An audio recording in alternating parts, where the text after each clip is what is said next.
With Chef Mike's Baking Company. We are out here at the garden. This is part 2 of what we started last week, and I wanted to walk you through some of the things that we did, give you some knowledge that was shared with me by my aunt, and just kind of do a little walk through here and show you what's going on in this garden. So let's walk over this way and we'll talk about what we got here. So we started out making mounds with our squash here, and I can tell you how that she did the mounds. When she started out, she would push this dirt here up and over, and then up and over on the side, and then on the back there up and over, and build a mound. And then we just dug a little hole, stuck the plant in there until the leaves were sticking out. So right now I've got 7 crooked neck and straight neck squash in these little mounds here. I've got 3 zucchinis, and then I've got 2 spaghetti squash. To stick with the mound of all of the vegetables, we went ahead and planted our cucumbers so that they would run. We also did some, I think we did a couple more squash down here, and then we did an eggplant down here. Kept it on the mound. Now eggplant's gonna go straight up, but the eggplants are so heavy they're going to actually touch the ground, so if they can kind of slope down, it'd be nice. Got some English cucumbers, which are the long ones that are supposed to be seedless, and then I've got some regular pickling cucumbers.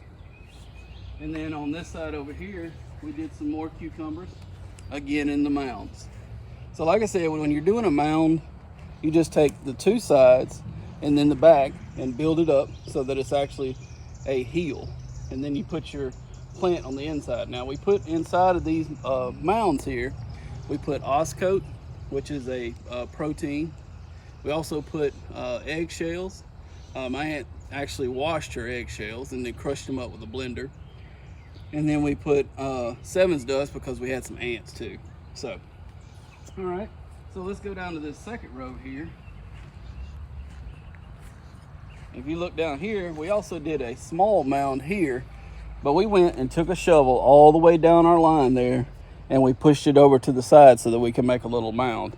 And then we took an indention or a hoe here, like this, and just kind of pushed the dirt to the side, and then filled it with our seeds about every 2 or 3 inches. And this right here is all beans. So I've got regular beans here, which are purple whole peas. I've got asparagus beans. I've got cowpeas. And then I've got another pea down there, some other kind of pea, I'm not really sure, I can't remember. So that's what we did in this row. And then in this row here, we went ahead and we did our okra. And the beautiful thing about this is, guys, if you look right there, if you can get close enough, this has been in there 2 days. We have an okra plant already, right there at the end of that hoe, right there. So all the way down through there is okra. We did the same thing. We went through, we pushed the dirt over to the side, made a small mound, dug a little indention in there, dropped the seeds about every 2 or 3 inches. So we should have a good spacing for these so that they grow tall. Once we get into this a little bit further, I'm going to show you how to make them even taller than they are right now, than they're going to be. Then we've got our tomato plants. Now this was an interesting fact I didn't know about tomato plants. We dug a hole about 1.5 feet deep. These plants were probably it's not 1.5 feet deep, I'm sorry, it's about 6 inches deep. The plants were about 1.5 feet. We dug a hole 6 inches deep and we put them down in there, and then we took and broke off of the bottom branches so that it actually sat down in the dirt in that support. We dug a little trench around it, put newspaper in there, and then mulch, because we didn't want the rain or when we were sprinkling to splash up on the bottom of the tomato plants, because that would actually rot and the tomatoes that would come in would rot. So if you look down here, already this one was touching the ground. So I'm just gonna pinch it off.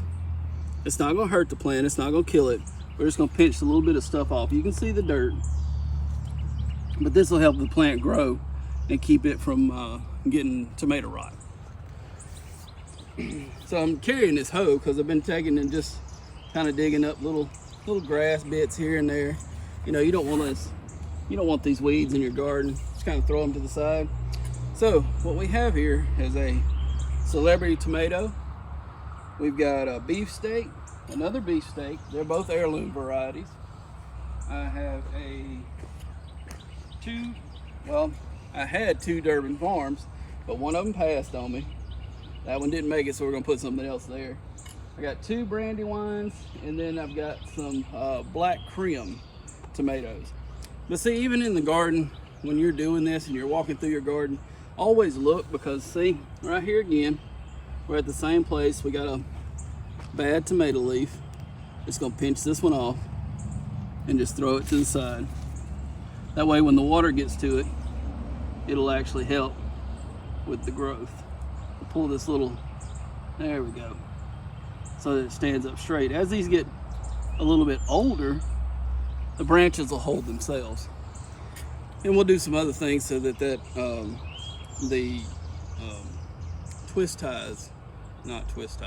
zip ties will not be on those. It'll be something like something that'll carry water. And then on our other row here, we did corn. Same thing, we did a mound down beside it, threw it over to the side, and if you can tell right here, this was a week, 6 days ago. We've already got corn here too. So all of that right there is corn. All of these right here, right there at the end of the O there.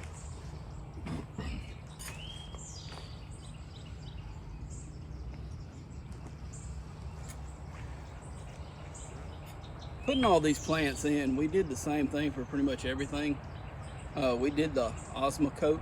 I think it's OSCOAT is what it is, Osmo Coat. And it's a fertilizer. It's a feed that lasts for like 4 to 6 weeks, I think. We did that with everything. We're gonna have to constantly weed in here. We are finally getting some growth. We've sprinkled did the sprinkler about twice this week, but we're supposed to be getting some rain, so everything should be good. We put up a little fence for our beans when they start growing, and we're going to interweave them in there. So it's looking real good, guys. We are super excited about this.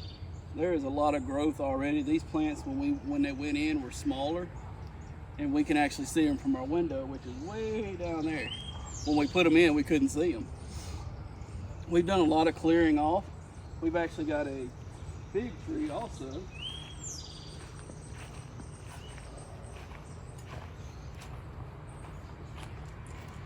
I'm excited about this okra, and I can't wait for it to start growing. And this will be like the same thing with the tomato plants. Or actually, as it grows up, we're going to knock off a couple of the bottom ones, and that'll help the stalks grow really nice. And then when you get okra and you start getting okra, it's an everyday pick. Every day you have to be out here picking it. So we've got a fig tree. It has really done well. We put this in on April 15th. We've got a muscadine. We kept it in the pot because we're trying to figure out where to put it. So guys, I just wanted to share this with you. Like I said, we've got some other little plants that we might put in. Y'all can come over this way. Oh, we also did some sunflower seeds. Did a little patch right here. Put some sunflowers in the ground. Then we put some other flowers in here that are supposed to help with bees, because we want our bees to help with growing our squash and tomatoes. We did 2 sections of that. So all on the back side of here is sunflowers. Then we got flowers here. My wife transplanted some of our pepper plants because when we planted them, we didn't know. And we planted 4 or 5 seeds in one pot. So then we had to break those up into singles. So guys, this has really been a learning experience for us. I wanted to share this with you. Like I said, this is part 2 of the garden.